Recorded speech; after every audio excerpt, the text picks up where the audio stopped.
एखादा माणूस रोज मंदिरात जातो, पूजा करतो, जप करतो, पण त्याच्या वागण्यात प्रेम नसतं, माया नसते, भक्ती नसते. दुसरा माणूस फार बोलत नाही, पण त्याच्या प्रत्येक कृतीत देव दिसतो, त्याच्याबद्दलची श्रद्धा दिसते, प्रेम दिसतं.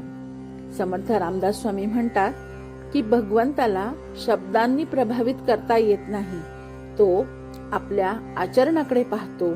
आपल्या मनातील भाव त्याला फार महत्वाचा आहे. मग खरा भक्त कोण, याचं उत्तर हा श्लोक देतो. श्लोक क्रमांक 47 पासून 56 पर्यंत समर्थ रामदास स्वामी आदर्श भक्ताची लक्षणे सांगत आहेत. हे 10 श्लोक म्हणजे एका खऱ्या भक्ताचा आरसा आहे. अनेक अभ्यासक असे म्हणतात की हे 10 श्लोक म्हणजे समर्थांचेच आत्मचरित्र आहे, कारण संत स्वतःबद्दल फारसं बोलत नाहीत. ते आपल्या वाङ्मयातून, कृतीतून स्वतःचे जीवन उलगडून दाखवतात. आतापर्यंत समर्थांनी साधना कशी करावी, नामस्मरण कसे करावे, स्वधर्म कसा पाळावा, कुसंग कसा टाळावा आणि मन रामामध्ये कसे स्थित करावे हे सांगितले. आता ते सांगतात की ह्या सर्व साधनेचा परिणाम काय होतो. साधक जेव्हा परिपक्व होतो तेव्हा त्याच्या बोलण्यात, वागण्यात, दृष्टीत आणि भक्तीत काय बदल घडतो, ह्या प्रश्नाचे उत्तर म्हणजे हा श्लोक आहे. समर्थ म्हणतात, ज्याचे बोलणे, वागणे एकच असते, ज्याला या विश्वातील प्रत्येक जीवामध्ये तोच एक परमात्मा दिसतो, ज्याला निर्गुणाचे ज्ञान असूनही तो सगुण भक्तीचा कधीही कंटाळा करत नाही, तोच सर्वोत्तम भगवान श्रीरामाचा खरा दास आहे. श्लोक क्रमांक 49. सदा बोलण्या सारिखे चालत आहे, अनेकी सदा एक देवासी पाहे, सगुणी भजे लेश नाही भ्रमाचा, जगी धन्य तो दास सर्वोत्तमाचा. जय जय रघुवीर समर्थ. समर्थ रामदास स्वामी सर्वप्रथम भक्ताच्या बाह्य आचरणाकडे लक्ष वेधतात. ते म्हणतात की खऱ्या भक्ताची ओळख त्याच्या जपमाळेने, कपड्यांनी किंवा मोठमोठ्या प्रवचनांनी होत नाही. त्याची खरी ओळख त्याच्या आचरणाने होते. तो जे बोलतो तेच जगतो. त्याच्या शब्दात आणि कृतीत कोणताही विरोधाभास नसतो. आज समाजात अनेक लोक आपण पाहतो, अनेक धर्म आहेत, अनेक प्रकारचे लोक आहेत. सत्य, प्रामाणिकपणा आणि सदाचार याबद्दल ते फार मोठमोठ्या गोष्टीही बोलत असतात, पण व्यवहारात स्वार्थ, मत्सर, राग आणि अहंकार याच्याच आहारी जातात. समर्थ अशा दुटप्पीपणाला स्पष्ट नकार देतात. संत तुकाराम महाराज म्हणतात, बोले तैसा चाले त्याची वंदावी पाऊले. ह्या एका ओळीत ह्या श्लोकाचा संपूर्ण सार दडलेला आहे. जो बोलतो तसेच जगतो त्याच्याच पावलांवर चालण्यासारखे असते, कारण त्याच्या शब्दामागे अनुभव असतो, त्याच्या वचनांमध्ये शक्ती असते. भगवान श्रीकृष्ण भगवद्गीतेमध्येही हाच विचार मांडतायत. यद यद आचरती श्रेष्ठ तत्तदेवे तरो जनः. गीताध्याय 3 श्लोक क्रमांक 21. श्रेष्ठ पुरुष जसे आचरण करतो तसेच सामान्य लोकही करू लागतात. म्हणून भक्ताचे जीवन हे फक्त त्याचे वैयक्तिक जीवन राहत नाही, तर ते समाजासाठी एक मार्गदर्शक ठरते. एक आदर्श पुरुष म्हणून तो ठरला जातो. समर्थ पुढे म्हणतात, असा भक्त ज्या विविधतेने भरलेला असतो, या जगात तो अनेक रूप पाहतो, पण त्या प्रत्येक रूपामागे त्याला एकच एक परमात्मा दिसतो. झाडे, प्राणी, माणसं, मित्र, शत्रू, गरीब, श्रीमंत, बाह्य रूप वेगवेगळी असली तरी त्या सर्वांना चेतना देणारा एकच एक आत्मा आहे, ही त्याची दृढ अनुभूती असते.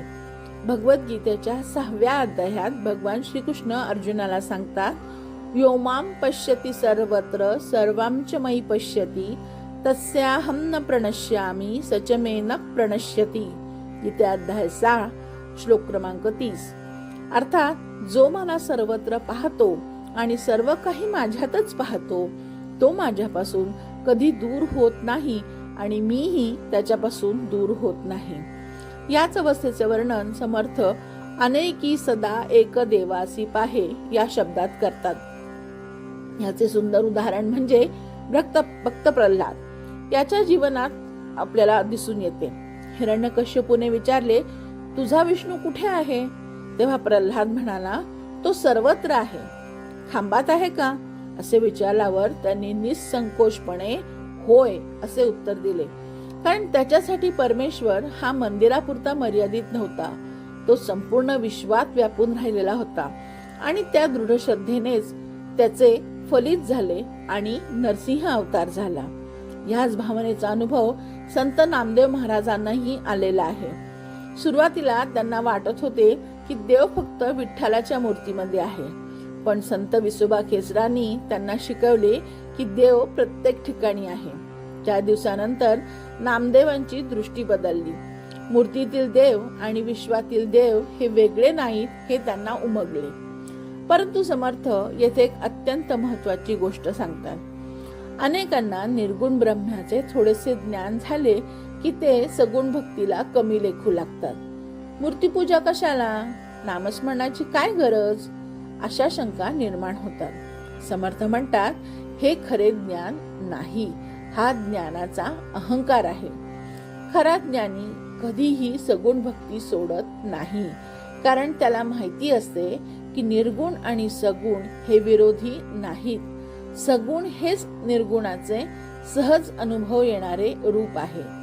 म्हणजेच काय, निर्गुणापर्यंत जर पोहोचायचे असेल तर सगुण रूपी पायरी आपल्याला ओलांडावीच लागते। ज्ञानेश्वर माऊलींनी ज्ञानेश्वरीत अनेक ठिकाणी सांगितले आहे की अंतिम सत्य निर्गुण असले तरी भक्ताच्या प्रेमासाठी तेच सत्य सगुण रूप धारण करते।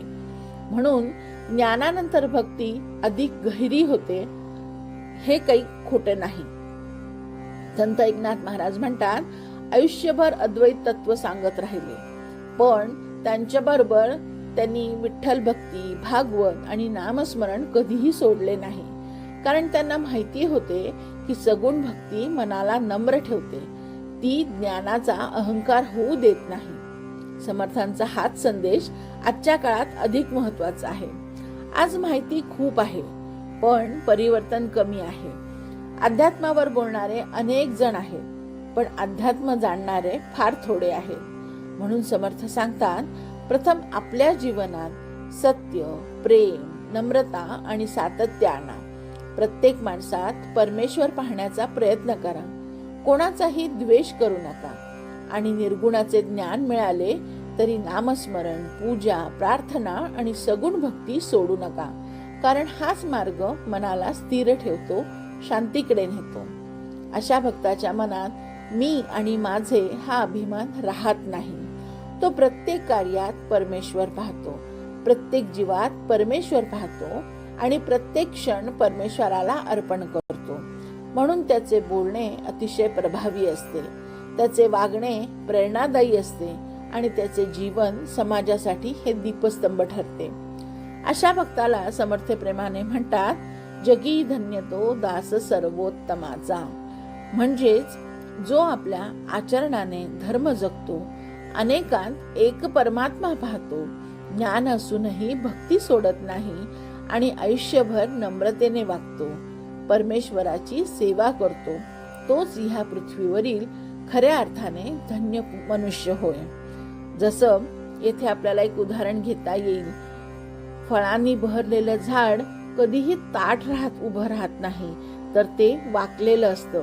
तसंच आहे, ज्ञानाने परिपूर्ण झालेला मनुष्य कधीही अहंकाराने उभा नसतो, तो अतिशय नम्र असतो, कारण त्याला माहिती असतं हे ज्ञान आहे, हे केवळ भगवत प्राप्तीसाठीच ज्ञान आहे आणि ही सगुण रूपी भक्ती ही त्याकडे जाण्याची एक पायरी आहे।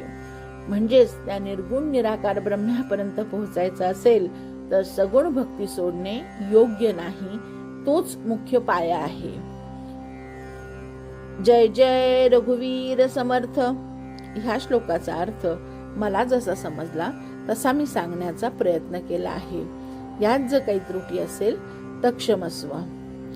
ह्या श्लोकाप्रमाणे इतरही श्लोकाचे अर्थ जर आपल्याला जाणून घ्यायचे असतील तर कृपया माझ्या चॅनलला सबस्क्राईब करा. धन्यवाद.